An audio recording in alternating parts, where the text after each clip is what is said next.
मैं Rohit Kumar UC live channel से आपके लिए नई क्लास लेके आया हूँ। जो हमने सीरीज स्टार्ट की हुई है उसको कंटिन्यू रख रहे हैं। तो आज जो हमारे पास आज इम्पोर्टेंट एक्ट जो है उसका लास्ट टॉपिक है।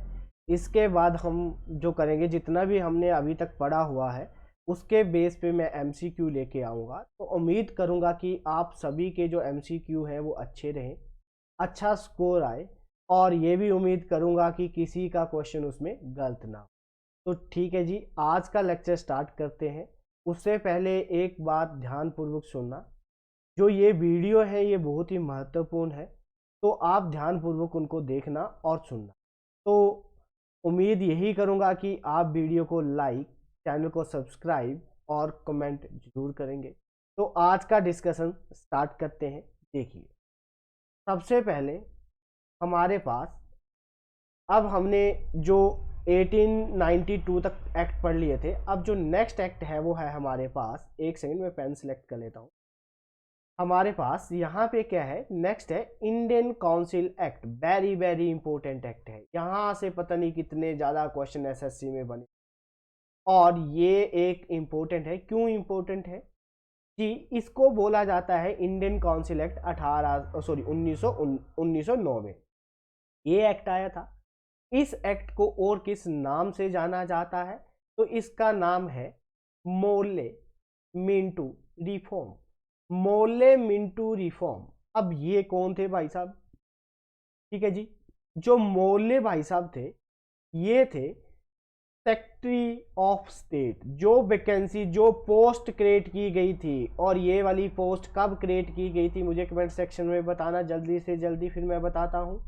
ये जो पोस्ट है ये 1858 जो गवर्नमेंट ऑफ इंडिया एक्ट आया था उसमें इस पोस्ट को बनाया गया था। ये बंदा डायरेक्ट रिप्रेजेंट करता किसको? किसको रिप्रेजेंट कर रहा था? ब्रिटिश पार्लियामेंट, मतलब एलिजाबेथ क्राउन को। ठीक है, और ये जो भाई मिंटो भाई साहब थे ये कौन थे? ये इस टाइम पे भारत के वॉइस रॉय हुआ करते। ठीक है जी, ये लिखा है देखिए कि जो मोर्ले भाई साहब थे ये कौन थे? सेक्रेटरी ऑफ स्टेट थे। और जो हमारे पास मिंटू भाई साहब थे वो कौन थे? ये थे भारत के वाइसरॉय। क्लियर है? अब इन दोनों ने मिलकर एक इंडियन काउंसिल एक्ट लेके आए, और इन्होंने इसमें क्या कहा देखिए, पहली बार शुरुआत की गई थी इनडायरेक्ट इलेक्शन कि भाई डायरेक्ट इलेक्शन होते हैं, जैसे हम इलेक्शन में वोट डालते हैं और हम अपने एमपीज वगैरह करते हैं, उसको बोलते हैं डायरेक्ट। अब क्या होता है, जो प्रेसिडेंट के इलेक्शन होते हैं, तो जो प्रेसिडेंट के इलेक्शन होते हैं वो होते हैं इनडायरेक्ट। मतलब जो हमारे द्वारा एमपीज एमएलए जो होते हैं वही खुद वोट डाल के हमारे जो प्रेसिडेंट होता है उसको वोट डालते हैं और उसको इलेक्ट कर। तो उस हिसाब से ये इनडायरेक्ट इलेक्शन थे किसके लिए? कि जो हमारे पास विधान परिषद थी उसके लिए पहली बार इनडायरेक्ट इलेक्शनों की शुरुआत की।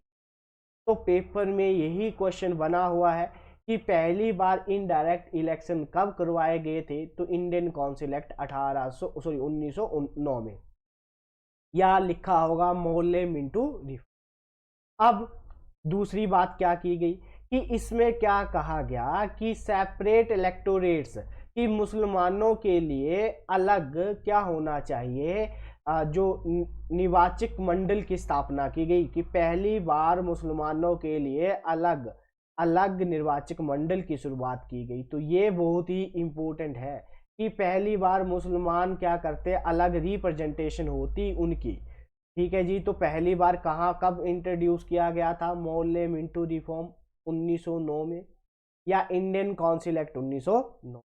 अब क्या हुआ देखिए, इसके बाद क्या बोला गया कि जो हमारे पास लेजिस्लेटिव जो हमारे पास काउंसिल थी, जो हमारे पास विधान परिषद हुआ करती थी, चाहे वो सेंट्रल लेवल की हो चाहे वो प्रोविडेंस लेवल की हो, उनका जो साइज था उनको इंक्रीज कर दिया गया, कि साइज को बढ़ा दिया गया। मान लो कि पहले यहाँ पे 50 बंदे हुआ करते थे, अब उसको इंक्रीज कर दिया गया।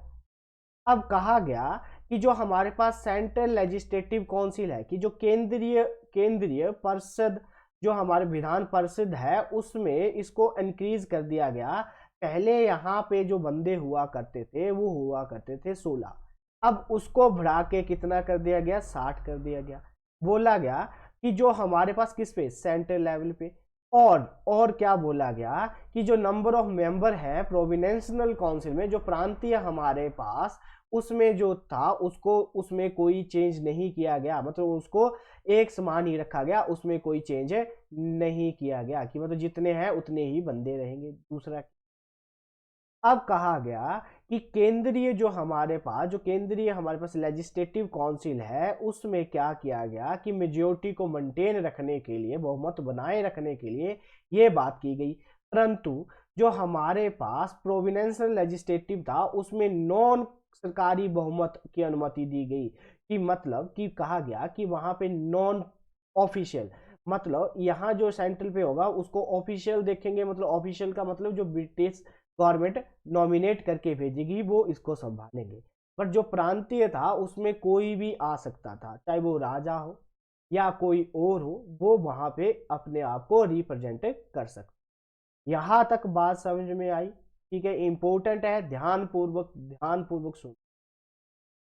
उसके बाद क्या हुआ, कि जो हमारे पास पहली बार भारतीयों को भी एग्जीक्यूटिव काउंसिल, जो वॉइस रॉय की एग्जीक्यूटिव काउंसिल हुआ करती थी, उसमें क्या किया गया, उसमें भारतीयों को भी जोड़ा गया। ठीक है, कि जो भारतीय थे, जो वॉइस रॉय या गवर्नर हुआ करता था, उनकी जो कार्य परिषद हुआ करती थी उसमें भारतीयों को भी इंक्लूड किया गया, उनको भी परमिशन दी गई। और जो पहला बंदा था, वेरी वेरी इंपॉर्टेंट, जो पहला बंदा था जो वॉइस रॉय काउंसिल में नॉमिनेट किया गया था या उसको ऐड किया गया था, ज्वाइन किया गया था, कौन बंदा था वो था Satyendra Prasad Sinha, the first Indian to join the viceroy executive council, की जो वॉइस रॉय की एग्जीक्यूटिव कार्यपालिका जो परिषद है उसको ज्वाइन करने वाला पहला भारतीय बंदा कौन था, तो वो बंदा था सत्येंद्र प्रसाद सिन्हा। ठीक है जी। और क्या कहा गया, ये जो बंदा था, ये जो अपॉइंट किए गए थे, ये किसके लिए अपॉइंट किए गए थे, ये कौन थे, एक लॉ मेंबर हुआ करते थे। और इनके अलावा दो और भारतीयों को भी शामिल किया गया, दो और भारतीयों को भी नॉमिनेट किया गया, कहां पे, council of the secretary of the state और इंडियन अफेयर्स के लिए, कि जो भारतीय राजस्व है उसको देखने के लिए दो भारतीयों को भी क्या किया गया, शामिल किया गया। कहाँ पे, जो काउंसिल हुआ करती थी किसकी, जो council of secretary of state हुआ करता, उसमें दो भारतीयों को भी शामिल किया गया। बात समझ में आ गई? यहां तक इंपॉर्टेंट है, ध्यानपूर्वक सुनना। अब क्या कहा गया, इसमें क्या किया गया कि जो मुसलमान मेंबर्स होंगे, जो मुस्लिम मेंबर्स होंगे, वो किसको इलेक्ट करेंगे, किसको वोट डालेंगे, जो मुस्लिम होगा, जो मुस्लिम मेंबर्स होंगे वो मुस्लिम को ही वोट डालेंगे। और इसको क्या बनाया गया, इस एक्ट को क्या बोला गया, लीगलाइज्ड कम्युनलिज्म, लीगलाइज कम्युनलिज्म। जो, और ये क्या था, सांप्रदायिक का, कि मतलब कि सांप्रदायिकता के आधार पर भारतीयों को डिवाइड किया गया। अब उन्हें पता था कि भारतीय हिंदू और मुसलमानों में बड़ी ज्यादा यूनिटी है, अगर हम उनकी यूनिटी को ब्रेक नहीं करेंगे तो हम इन पे राज नहीं कर सकते। इसलिए उन्होंने एक नया फॉर्मूला लेके आया जिसको बोला सांप्रदायिकता मतदाता। ठीक है, कि बोला गया, और इसीलिए क्या बोला गया, जो लॉर्ड मिंटो होता था उनको क्या कहा गया, मिंटो को father of the communal electoral, और सांप्रदायिकता का जो जनक माना जाता है, उनको किसको कहा जाता है, तो किसको कहा जाता है, लॉर्ड मिंटो को। और क्या बोला गया, इन्होंने अलग अधिकार दे दिए, अलग रिप्रेजेंटेशन दे दी, प्रतिनिधित्व दे दिया किस किस को, जो हमारे पास जिम्मेदार हुआ करते थे, जो प्रेसिडेंसी निगम हुआ करते थे, जो हमारे पास वाणिज्य चैम्बर ऑफ द कॉमर्स हुआ करते थे, और जो हमारे पास यूनिवर्सिटीज हुआ करती थी, और जो जिम्मेदार हुआ करते थे वो भी अपने आप को अलग रिप्रेजेंट करते। मान लो फॉर एग्जाम्पल कि यहाँ पे हमारे पास इलेक्शन करवाने हैं, तो एक बंदा यूनिवर्सिटी से आता, उसको वो रिप्रेजेंट करता है यूनिवर्सिटी को, दूसरा बंदा कॉमर्स, चैम्बर ऑफ कॉमर्स से आता। तीसरा बंदा कहाँ से आता जी, हमारे पास जो निगम हमारे पास प्रेसिडेंसी होती थी वहां से आता। और चौथा बंदा जिम्मेदारी से आता कि जिम्मेदार को कौन, जिम्मेदार किसको रिप्रेजेंट करते, इस बंदे को, तो यूनिवर्सिटी वाले इसको रिप्रेजेंट करते। इस हिसाब से इन्होंने सभी को अलग अलग कर दिया। ये बात, ये फॉर्मूला लेके आए थे जो हमारे पास मिंटू, जो हमारे पास मोर्ले मिंटू, जो हमारे पास रिफॉर्म आया था उसके अनुसार। अब क्या हुआ उसके बाद, उसके बाद क्या किया गया, इन्होंने बोला कि भाई एक रेजोल्यूशन लेके आए। इन्होंने कहा कि बजट को जब तक, जो बजट पेश किया जाएगा जब तक वो पूरी तरह बन ना जाए, ठीक है, जब तक वो पूरी तरह बन ना जाए, उस पे आप क्या कर सकते हो, उस पे रेजोल्यूशन पास कर सकते हो, प्रस्ताव बता सकते हो, और उसके ऊपर क्वेश्चन, सप्लीमेंट्री क्वेश्चन भी पूछ सकते हो।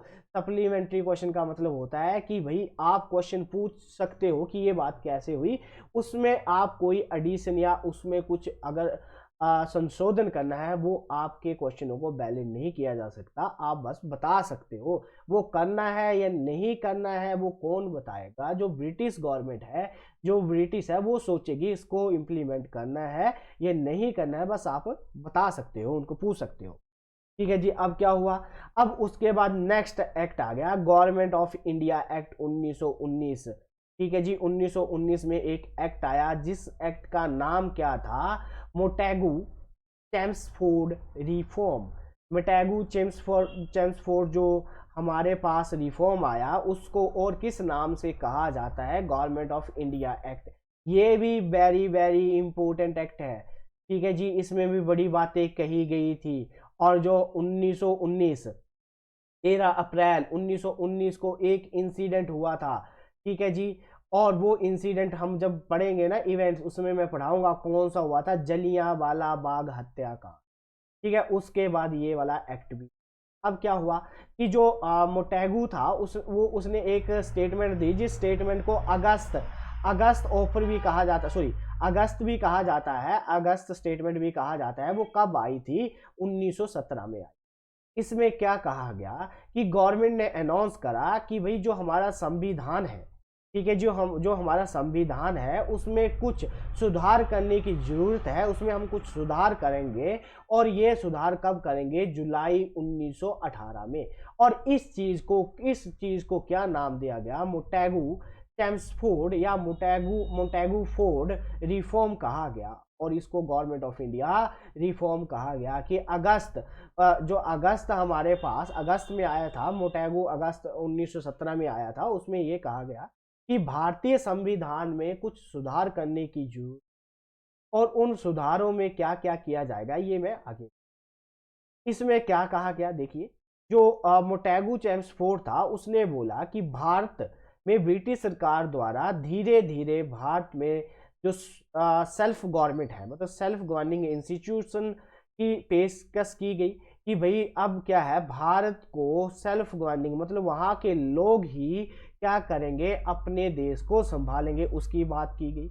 और इस रिफॉर्म का जो नेम था, वो ये सुधार का जो नाम था, जो यहाँ का राज्य सचिव हुआ करता था, जो सेक्रेटरी ऑफ स्टेट हुआ करता था, जिसका पूरा नाम था एडविन सैम्यूल मोटेगू। एडविन सैम्यूल मोटेगू जो था वो सेक्रेटरी ऑफ स्टेट हुआ करता था। वही बात जैसे मैंने पहले बताया, ये भाई साहब थे सेक्रेटरी ऑफ स्टेट और फॉर इंडिया। और ये जो भाई साहब थे, तो ये जो भाई साहब थे ये थे वाइस राय ऑफ इंडिया। ये दोनों मिलकर एक सुधार लेके आए थे जिसे कहा गया था गवर्नमेंट ऑफ इंडिया एक्ट 1919। ठीक है जी। अब इन्होंने क्या क्या किया, सबसे पहले ये लेके आए दार्ची मतलब क्या होता है, रूल ऑफ टू, मतलब कि दो बंदों का रूल होगा, दो चीजें इंट्रोड्यूस की। एक में क्या कहा गया कि executive counsellor and the popular minister was the introduce, कि दो इन्होंने, इसमें पेपर में क्वेश्चन क्या आता है, ध्यान से सुनना, एसएससी में मैक्सिमम ये क्वेश्चन बना हुआ कि जो दार्ची थी वो कब इंट्रोड्यूस की गई, या द वैदिक शासन की कब स्टार्ट किया गया, तो कब स्टार्ट किया गया, ये किया गया 1919, जो गवर्नमेंट ऑफ इंडिया एक्ट आया था 1919, उसमें इंट्रोड्यूस। अब इसमें क्या कहा गया कि भाई, इसमें कहा गया the governor was the executive head of the province, कि जो गवर्नर होगा वो एग्जीक्यूटिव हेड होगा, इस कार्यपालिका का हेड होगा। जो प्रांत है उसका एग्जीक्यूटिव हेड कौन होगा, कौन देखेगा उसको, गवर्नर देखेगा। बाकी ये तो बंदे होंगे बट इनके ऊपर भी एक बंदा होगा जो कौन होगा, गवर्नर। अब इसमें क्या और क्या बात की गई, इसमें जो सब्जेक्ट होते थे उसको डिवाइड कर दिया गया दो लिस्टों में। अब दो लिस्टें कौन थी, एक थी रिजर्व लिस्ट और दूसरी थी ट्रांसफर्ड लिस्ट। अब रिजर्व लिस्ट में कौन कौन सी चीजें आती, जो हमारे पास जो लॉ बनाने होते या जो ऑर्डर देने होते या जो फाइनेंस और जो लैंड रेवेन्यू या इरिगेशन या उसके अलावा जितने भी चीजें होती वो सारी की सारी किस्में रखी गई रिजर्व लिस्ट में। अब आपको पता ही है जैसे हमारे इंडिया में जो हमारे पास 8th शेड्यूल है जिसमें हमारे पास लैंग्वेज के बारे में बताया गया है, ठीक है, और जो हमारे पास 7th शेड्यूल है जिसमें हमारे पास लिस्टों के बारे में बताया गया है। 3 लिस्टें हैं, कंकरेंट लिस्ट, स्टेट लिस्ट और जो हमारे पास सेंट्रल लिस्ट। तो वो ऐसी लिस्टें होती है कि अगर सेंटर कानून बनाता है तो अगर सेंटर ने कानून बना दिया तो उस पर सेंटर ही कानून बना सकता है। जैसे हमारे पास आर्मी रेलवे है वो सेंटर के अंडर, उसी तरह स्टेट जो अपने हेल्थ जो है वो स्टेट के अंडर आती है तो उस पर स्टेट ही। और कंकरेंट लिस्ट जैसे एजुकेशन है, पहले एजुकेशन जो हुआ करती थी वो हमारे पास स्टेट लिस्ट में हुआ करती थी, उसको निकाल दिया था और उसके बाद उसको कंकरेंट लिस्ट में डाल दिया कि भाई जो उस पे कानून बनाएगा, जो उस पे कानून बना देगा, जो जिसने पहले कानून बना दिया वो कानून इंप्लीमेंट हो जाए। ठीक है जी बात। तो उसी तरह ये लिस्ट लेके आए, इन्होंने कहा कि भाई हमने डिवाइड कर दिया कि अगर लॉ बनाना होगा या ऑर्डर देना होगा या जो हमने फाइनेंस जो भी पैसे के लेन देन या जो पानी पुनी का इरिगेशन का जितना भी रेवेन्यू इकट्ठा करने का जितनी भी बात रहेगी वो सेंटर देखेगी, जिसको हमने किस में डाला, रिजर्व लिस्ट। अब दूसरी बात इन्होंने क्या बोली कि जो ट्रांसफर लिस्ट में होगी जो एजुकेशन है, ठीक है, बच्चों की education, health, self government and industry and agriculture, excise, ये सारी की सारी जो चीजें थी ये ट्रांसफर।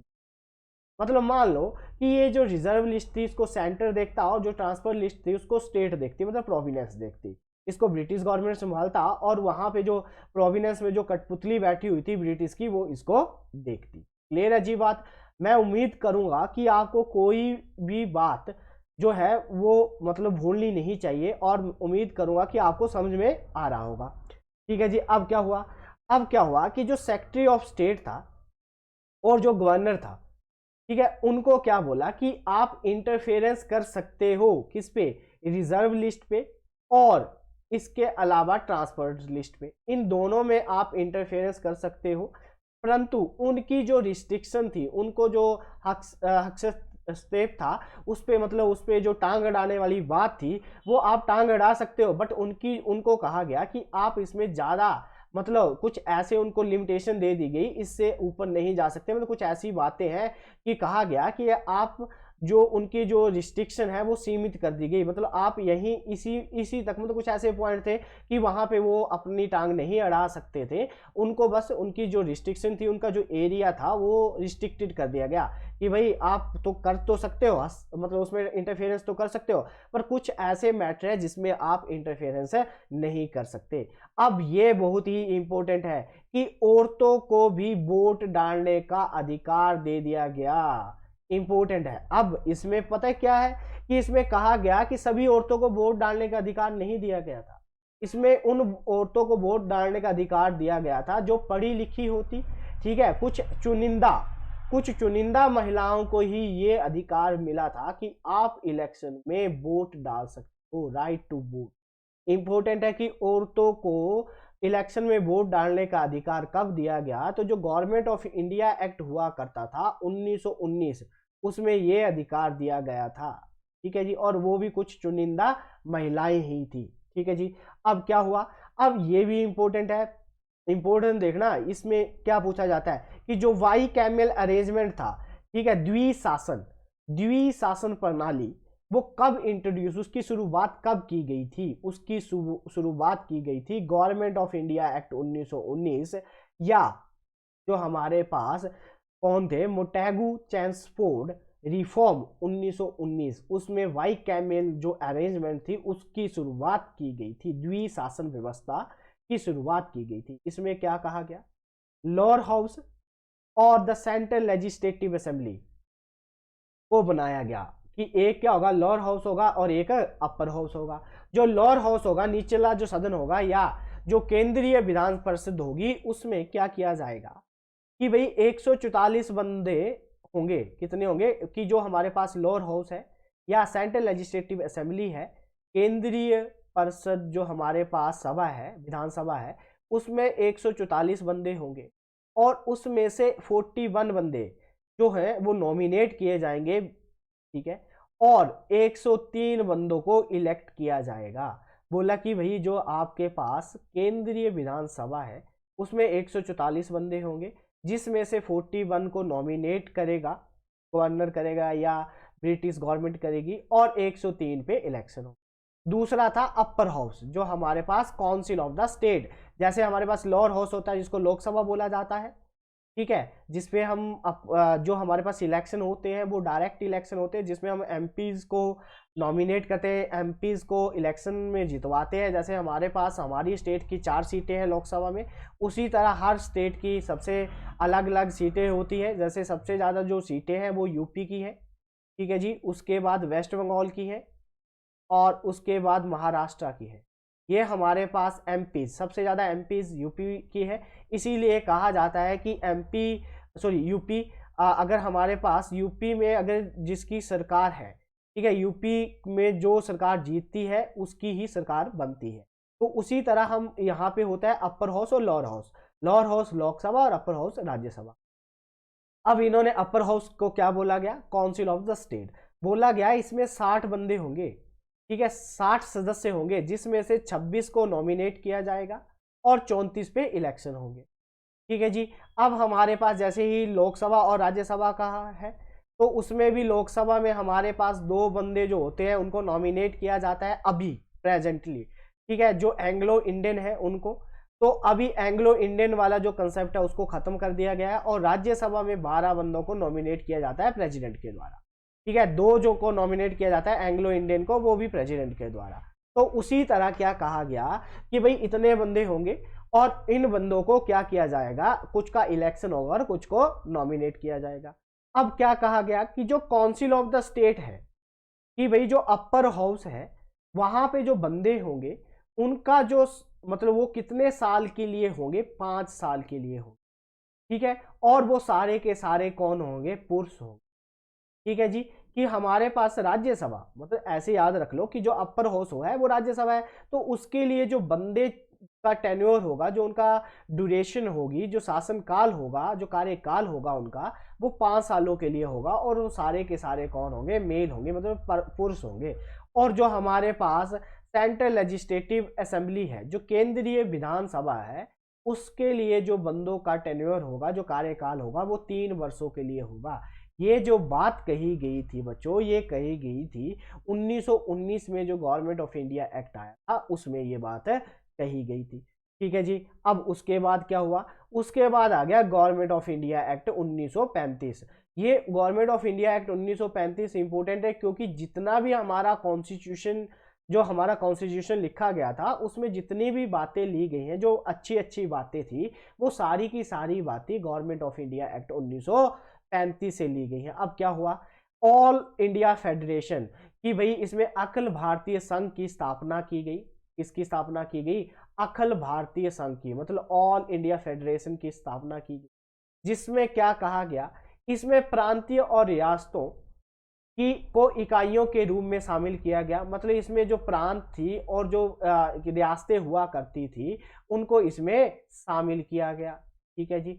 अब इसमें क्या किया गया कि इसमें पावरों को डिवाइड कर दिया गया, जो शक्तियां थी उनको डिवाइड कर दिया गया, किसके और किसके बीच में, सेंटर और जो हमारे पास जो इकाई होती थी उनके बीच में शक्तियों को विभाजित कर दिया गया।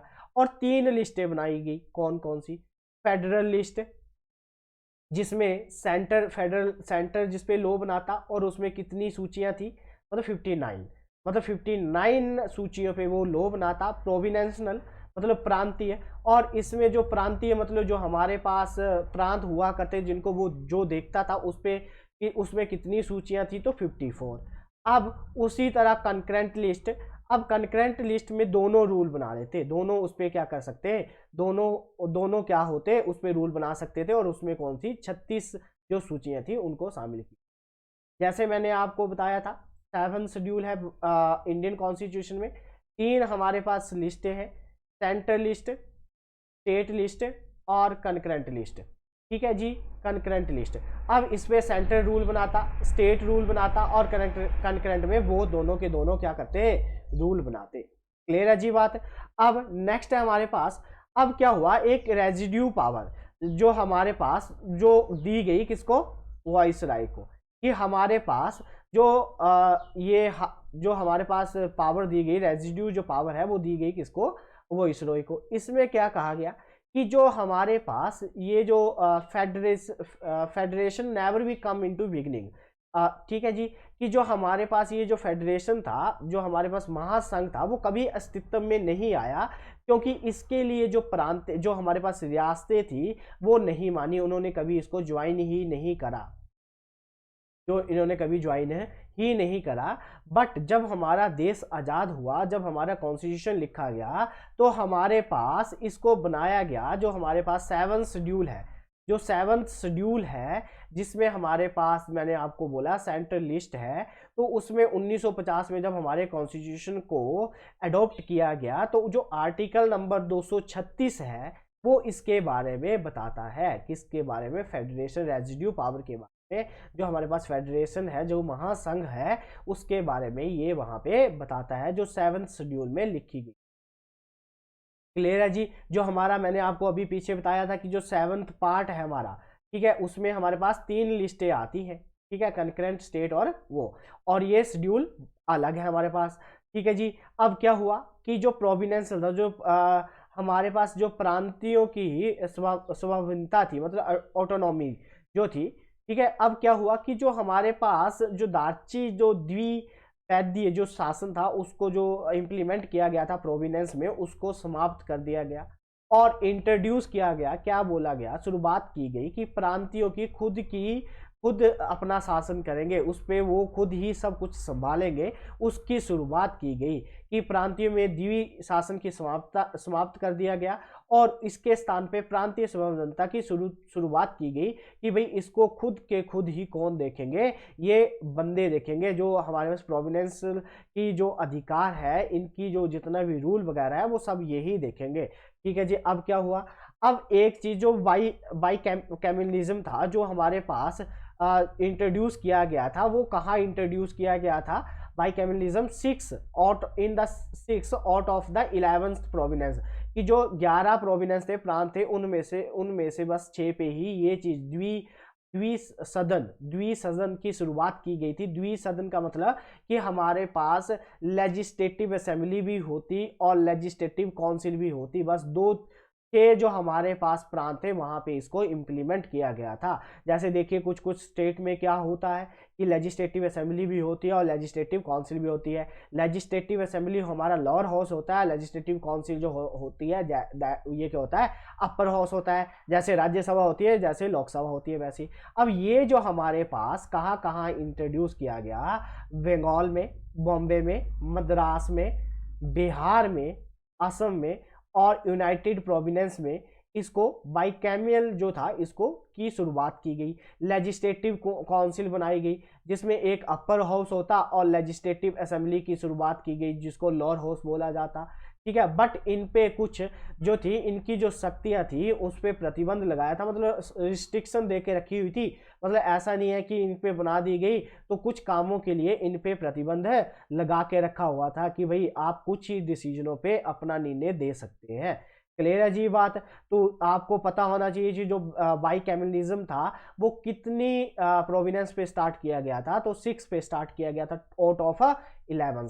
ठीक है जी। अब क्या हुआ और क्या किया गया कि सेंट्रल जो था, इसके अलावा जो सेंट्रल विधानमंडल था उसमें भी इसकी शुरुआत की गई। ठीक है, एक हमारे पास होता फेडरल असेंबली और दूसरी कौन सी होती, काउंसिल ऑफ द स्टेट।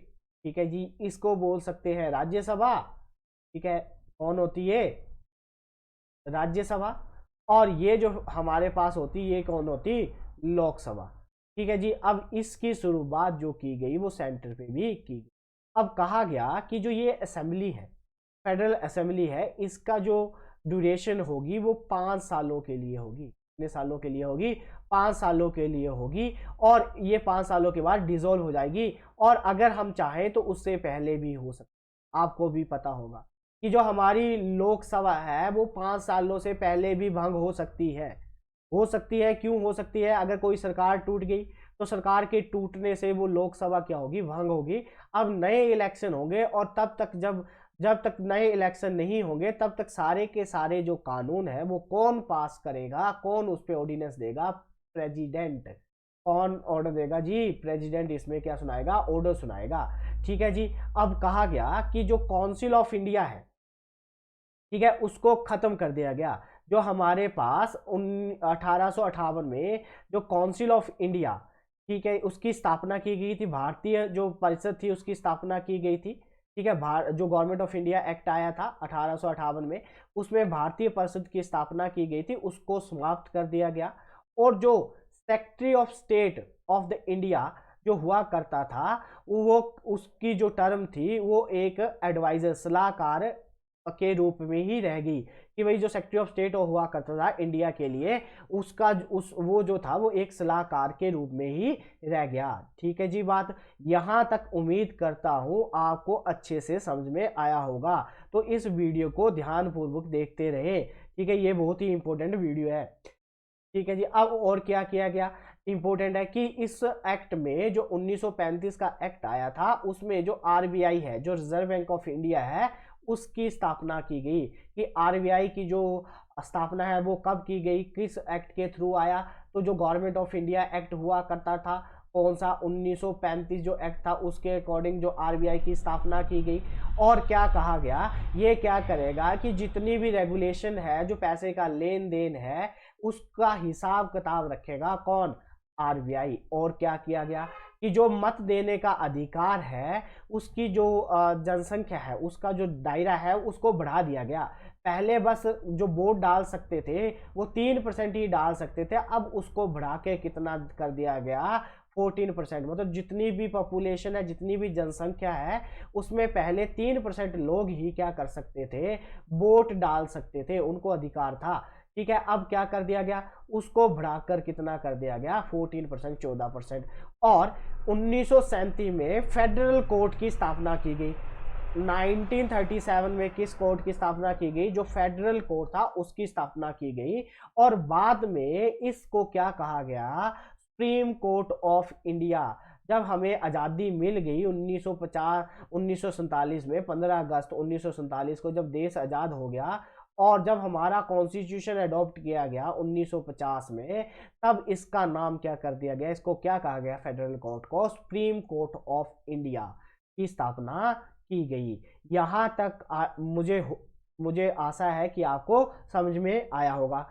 ठीक है जी, धन्यवाद। और मैं उम्मीद करूंगा कि आप वीडियो को ध्यानपूर्वक देखेंगे और जो आने वाली एमसीक्यू की जो वीडियो है उसमें आप अपना स्कोर मुझे ज़रूर बताओगे। जो अभी तक हमने पढ़ा हुआ है वो आपके लिए बड़ा ही इम्पोर्टेंट है। उम्मीद करूंगा कि आपका कोई भी क्वेश्चन गलत ना हो। धन्यवाद।